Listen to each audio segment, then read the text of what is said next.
우리를 주의 백성 삼아 주심을 감사드립니다. 하나님을 섬기면서도 하나님이 어떤 분인지 몰라 두려워하고 염려할 때가 많은 저희들에게 하나님을 알게 하여 주옵소서. 이 새벽에도 하나님의 말씀을 듣고 하나님과 교제할 때 하나님의 크고 위대하심을 알고 하나님을 경배할 수 있도록 은혜 베풀어 주옵소서. 걸어가신 예수님 이름으로 기도드립니다. 아멘. 찬송가 375장입니다. 375장입니다.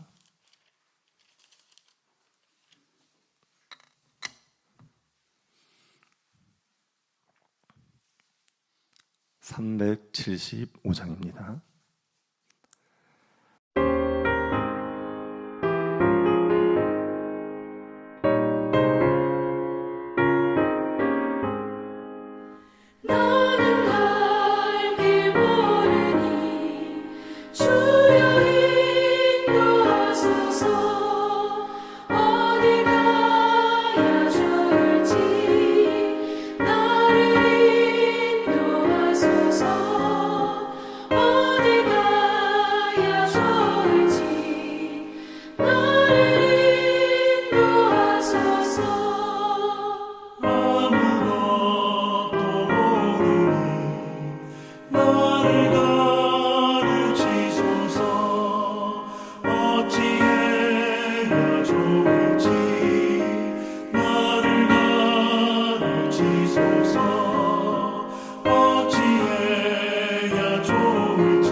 이사야 18장 1절부터 7절입니다.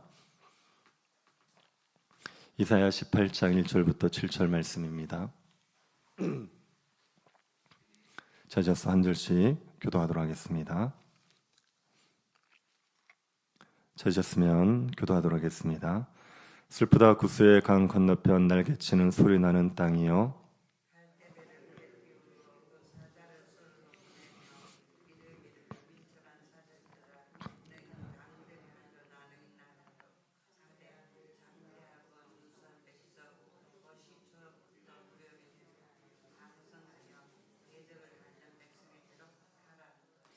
세상의 모든 거민 지상에 사는 너희여, 산들 위에 기치를 세우거든 너희는 보고 나팔을 불거든 너희는 들을지니라.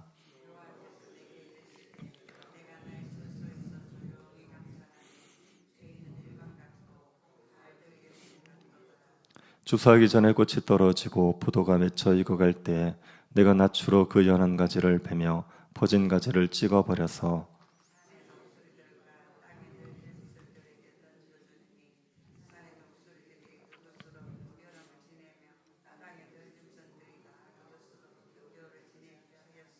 같이 보겠습니다. 그때 강들이 흘러 나누인 나라의 장대하고 준수한 백성, 곧 시초부터 두려움이 되며 강성하여 대적을 받는 백성이 만군의 여호와께 드릴 예물을 가지고 만군의 여호와의 이름을 두신 곳 시온산에 이르리라.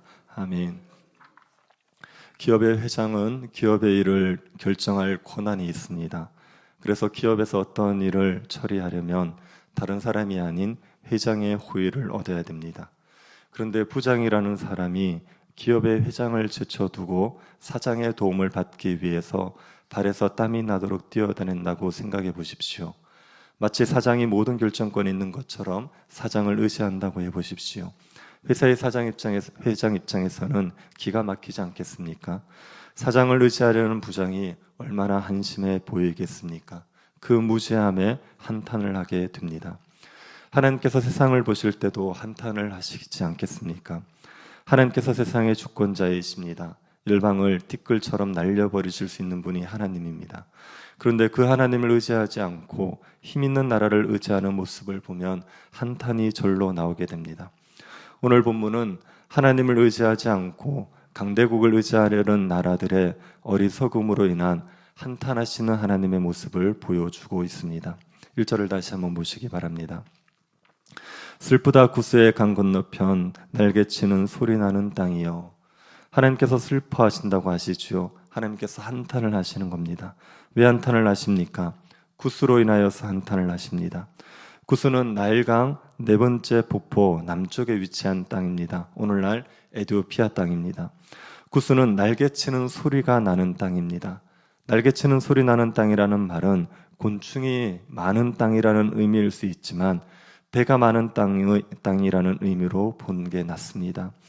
무리를 질주하는 배들은 날개 달린 곤충처럼 보일 수 있습니다. 배의 돛을 날개라고 부르는 것은 뱃사람들 사이에서 보편적인 일이었습니다.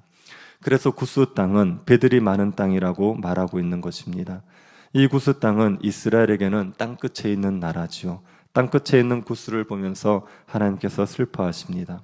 왜 이들을 보면서 슬퍼하십니까? 이들이 헛된 일을 하고 있기 때문입니다. 2절을 보시기 바랍니다. 갈대배를 물에 띄우고 그 사자를 수로로 보내며 이르기를 민첩한 사절들아 너희는 강들이 흘러 나누인 나라로 가되 장대하고 준수한 백성 곧 시초부터 두려움이 되며 강성하여 대적을 밟는 백성에게로 가라 하는도다. 구스 사람들은 갈대배를 띄웁니다. 갈대배는 신속하게 움직일 수 있는 배입니다. 신속하게 할 일이 있어서 갈대배를 띄운 겁니다. 신속하게 할 일이 무엇입니까? 사자를 보내는 것입니다. 구스는 다른 나라에 사자를 보내기 위해서 갈대배를 띄운 겁니다. 왜 사자를 보내겠습니까? 구스 사람들이 지금 위험에 처해 있는 거죠. 혼자서는 해결할 수 없는 위험에 처해 있습니다. 그래서 다른 나라의 도움을 받기 위해 사절단을 보내는 겁니다. 그리고 사절단들에게 말합니다. 너희는 강들이 흘러 나누인 나라로 가라. 강들이 흘러 나누인 나라는 강대국을 말합니다. 강이 있다는 것은 물이 풍부하다는 것이니 강대국을 말하는 거죠. 강대국을 찾아가라는 겁니다. 그리고 장대하고 준수한 백성들에게 가라고 하죠. 세상의 시작부터 두려움이 되며 강성하여 대적을 밟는 백성들에게 가라는 겁니다. 아주 강한 나라를 찾아가라고 합니다. 왜 이들을 찾아가라고 합니까? 자신들을 도와달라고, 자신들의 힘이 되어달라고 이들에게 사절단을 보내고 있는 겁니다. 하나님은 이런 구스의 모습을 보면서 슬프다고 하십니다. 왜냐하면 구스가 장대하고 준수한 백성을 의지하는 것이 어리석은 일이기 때문입니다. 하나님께서 열방을 꾸짖을 수 있는 분입니다. 하나님이 꾸짖으시면 열방은 바람 앞에 겨와 같이 사라집니다. 폭풍 앞에 떠도는 티끌같이 되어버립니다. 그 하나님 의지하지 않고 강대한 나라를 의지하려는 것이 어리석은 일이기 때문입니다.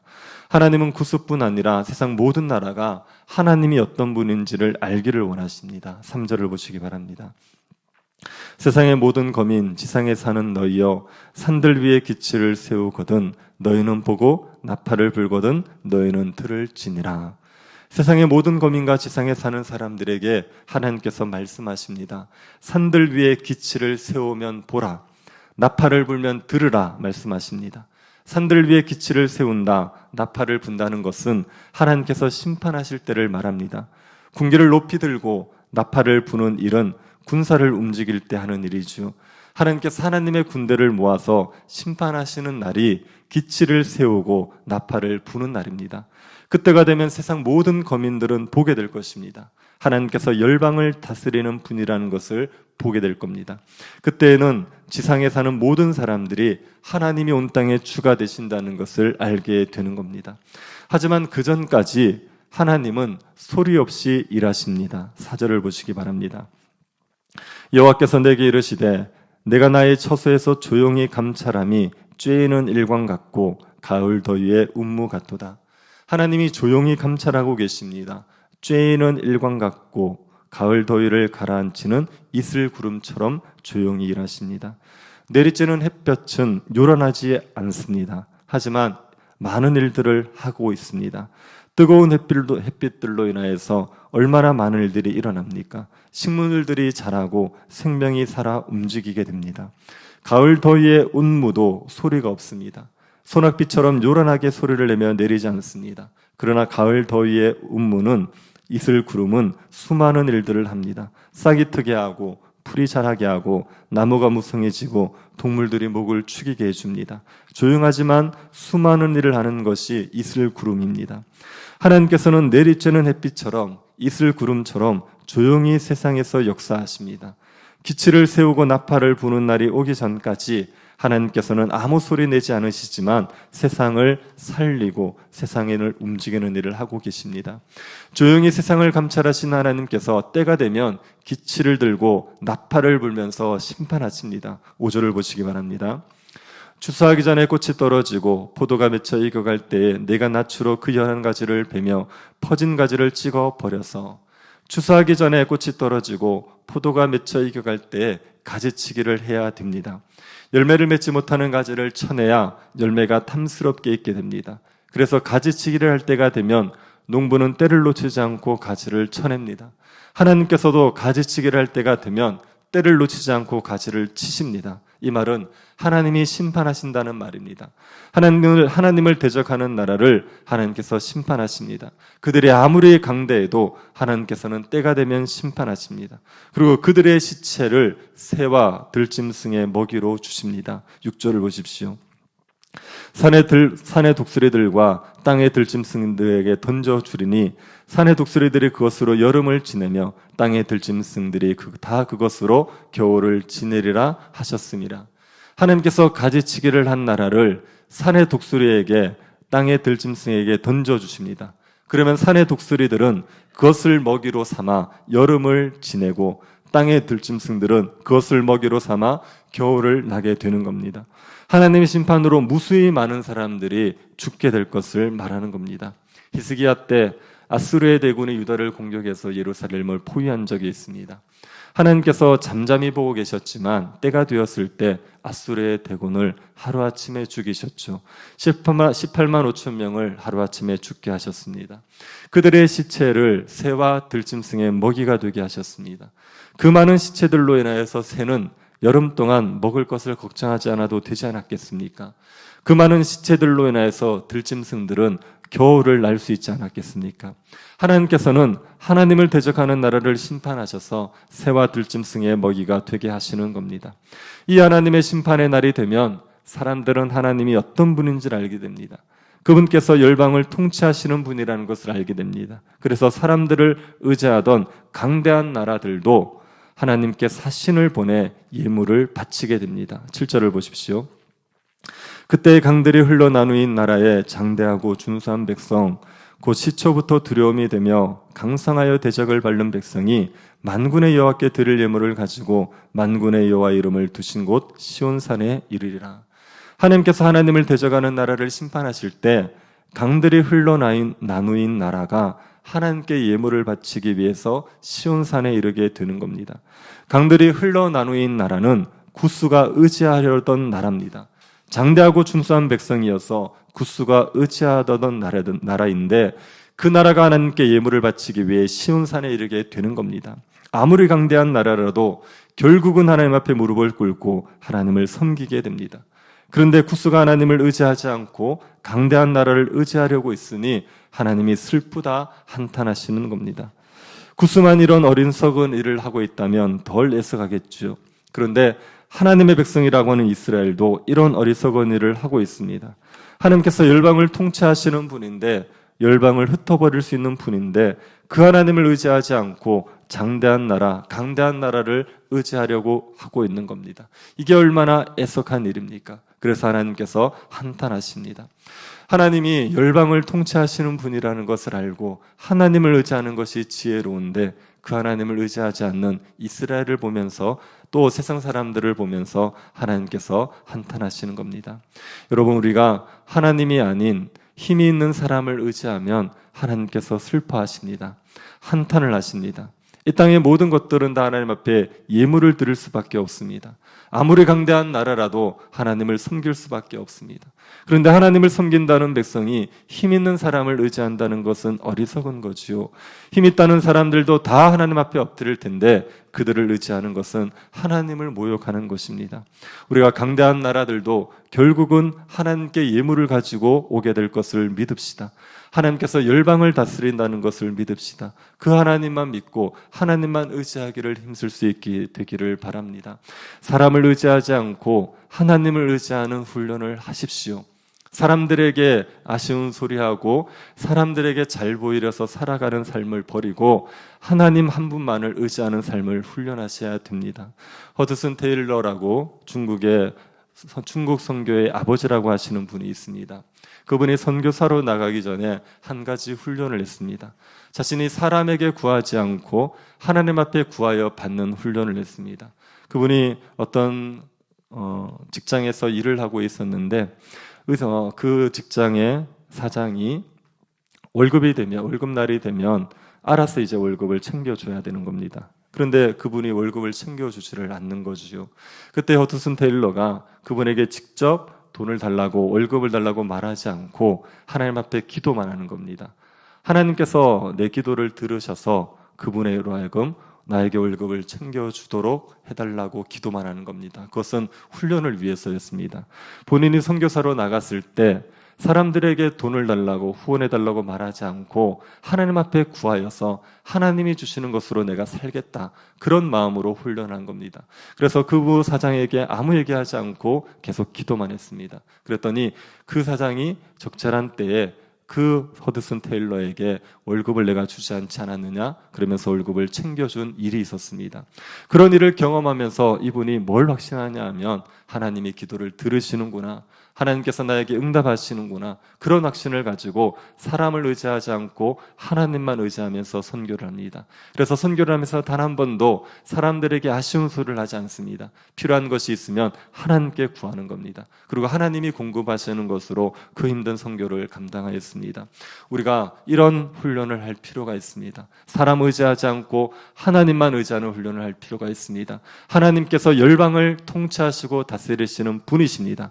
그분이 우리의 기도를 들으실 것이고 그분이 우리를 돌보실 것입니다. 그러니 사람이 나를 돕지 않아도 하나님의 도움으로 살아갈 수 있다는 믿음 가지고 하나님만 의지하고 살아가는 주의 백성들 될 수 있기를 간절히 바랍니다.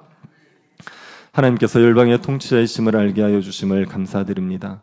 모든 나라들이 결국은 하나님 앞에 예물을 드리게 될 것을 믿고 하나님만 의지하게 하여 주옵소서. 하나님을 신뢰하지 못하여서 힘 있는 사람을 의지함으로 하나님을 한탄하게 하는 백성이 되지 않게 하여 주옵소서. 사람의 도움을 구하여 여기저기 사신을 보내지 말고 잠잠히 하나님만 바라는 주의 백성들이 되게 하옵소서. 걸어가신 예수님 이름으로 기도드립니다. 하늘에 계신 우리 아버지여, 이름이 거룩히 여김을 받으시오며 나라의 임하옵시며 뜻이 하늘에서 이룬 것 같이 땅에서도 이루어지이다.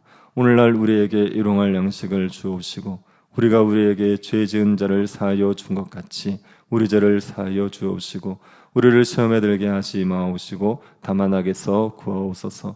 대개 나라와 권세와 영광이 아버지께 영원히 있사옵나이다. 아멘. 금요 기도를 위해서 기도해 주시고 병중에 있는 성도들 또 주일학교 여름 사역 위해서 기도해 주시고 개인적으로 기도하시기 바랍니다.